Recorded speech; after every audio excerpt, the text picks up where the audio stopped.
Hi guys, it's Rick Shiels down here with Rob Potter at Quest Golf Academy. We're going to do some mid-handicap testing of some irons and then moving on to woods. It's nice to get Rob back and a bit more of a similar style going on here now. Well, you know, I was actually going to see if that was real because I bought you that hat the other year, didn't I, with the beard. I thought it was actually that, but welded on. Rob, you are my inspiration and my idol, and I'd do anything to look like you.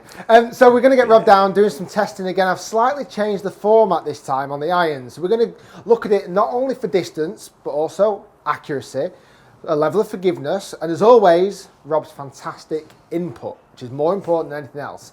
So what I've just done at the start of this recording session is we hit 3 shots with his current Callaway XR Pro irons with a 7-iron, which is 31 degrees of loft. And I've taken us to a hole here at the 16th at Tetton Pines on the FSX software, hitting shots into the green. Now the results were quite interesting because we hit twice we hit the green. The shortest carry was 158, I think the one was, and the longest was 167 was carry. 167 with a pull. So hitting it a long way. 2 out the 3 shots hit the green. So what we're going to do is going to see how each iron fares against that. Got to try and beat 2 out of 3 irons hitting the green with each set. We're going to get his feedback on feel, looks, and accuracy. And that's going to give us a Rob's rating out of 30. So it's a slightly different format. We're going to do something similar with the drivers as well, so stay tuned. Ping i200 is where we start. What do you think? Nice look. Very much resembles the TaylorMade 200 I series. So the RACs. RACs, yep. The 200 series irons that they brought out, which I hit them once before. The best 6 iron of my life with that. Wow. So save that story for another time. We'll save that one another time, yeah. So one of my stories. Yeah, it looks nice. I've got to admit, I do like the look of that. It looks more, it's a different kind of style for Ping. It's a more of a traditional style cavity back for me. It's traditional with modern characteristics. Yeah. I find that Ping have normally made clubs that are a little bit boring. Yeah. And this doesn't have that same look to it. It is traditional, like Rob says. It's very clean. It's quite basic. But then it has modern twists. Yeah. I.e. the chrome number. Yeah. That's good, yeah. I.e. the little detailing around the edge here with those lines. And like you said, they're very tailor-made. We've seen that in tailor-made irons before. Yep. Even the new ones look a bit like that. Yeah. And Nike irons have had those features before as well. Yeah. Those lines across the back. It's amazing how a lot of the manufacturers are going back to old school designs again.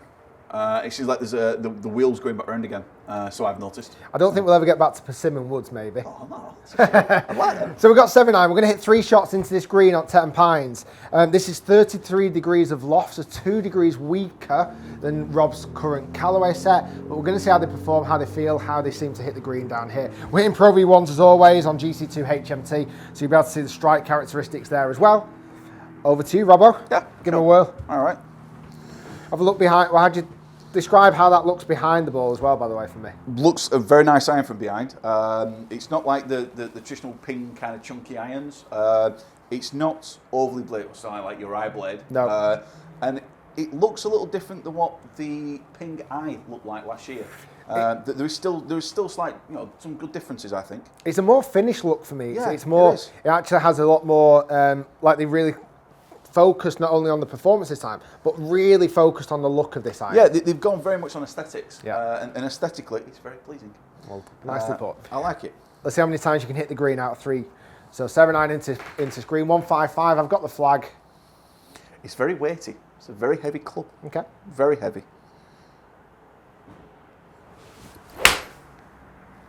Higher ball flight than your 7. I don't know if it's going to get there. Maybe just catch the front edge. Not a bad shot. No, it's not It's right. finished okay, but as a guessing, it would be a little bit shorter than your XR. It's 1 on the green. That one carried at 143, total 149, and only 2.5 yards offline, or 2.8 yards offline. Spun slightly higher than your Callaway.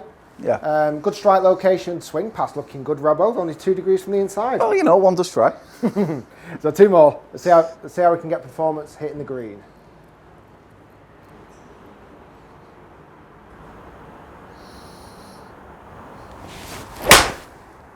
You've hit that beautifully.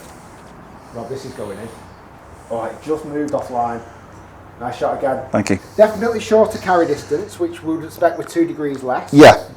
How are you feeling after those first 2 strikes? I mean, that was 150 carry, so it wasn't too far I really like it. Okay. Really like the feel off the club. Well, we're going to say feel off the club. There's not much feel off it, but it just, I don't know. I think the weight of the club's helping it. It'd be interesting to see on the numbers later on as to what the ball speed was and what the swing speed was. I can look at that in a second. Just hit one and I'll do just that. We can compare it to your current golf clubs, which is the Callaway XR Pros. Because I really do, like I said, it feels heavy, but I love the weight of it. It feels like it wants to go. Oh, that might be wet. That could be a bit drippy, that, couldn't it? Oh, hit the stones and in. No, short. So 2 out of 3 on the green.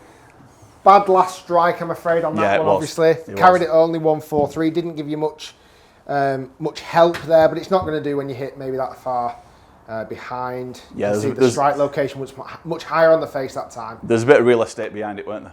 So let's have a look at the actual numbers, and like what you mentioned, let's see what ball speed looks like, let's see what spin rate potential looks like, to give us a bit of an idea of some level of comparison between those. So we get quite a bit shorter distance on carry. That last one would have affected that enormously. Yeah. But we're seeing around, what's that? That's 16 yards.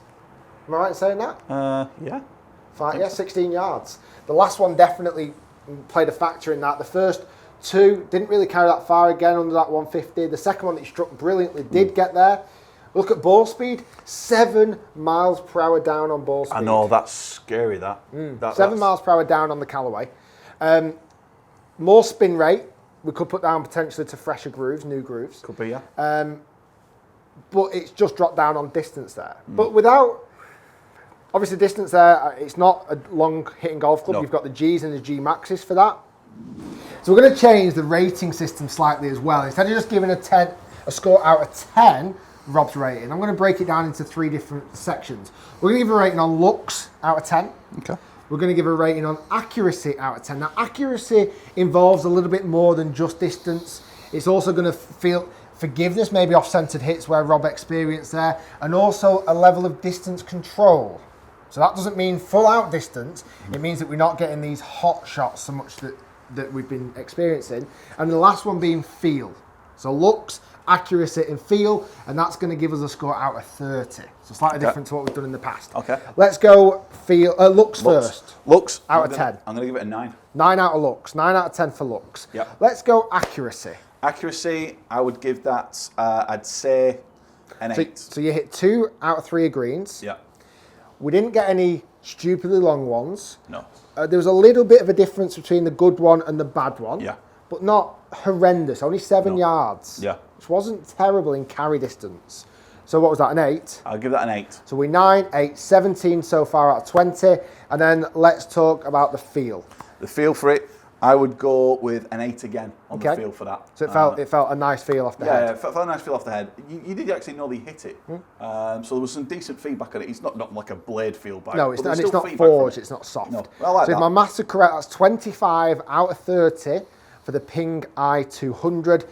Rob, as always, you've been a pleasure. We're going to move now on to the next iron, which is going to be the TaylorMade M. Do you want to go M1 or M2? We'll go M2. M2 irons are coming next, guys. Thanks for watching.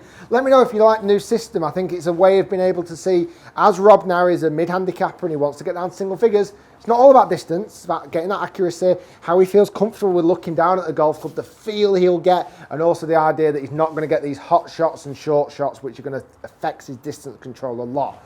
Hopefully you enjoyed the video, guys. If you did, click thumbs up, comment below if you're new to my channel, click that big red button that says subscribe so you don't miss a single video. And as always, if you want to check out Rob's hilarious tweets on Twitter, I'm warning you, check him out on Twitter. Guys, thanks for watching, and we'll see you next time.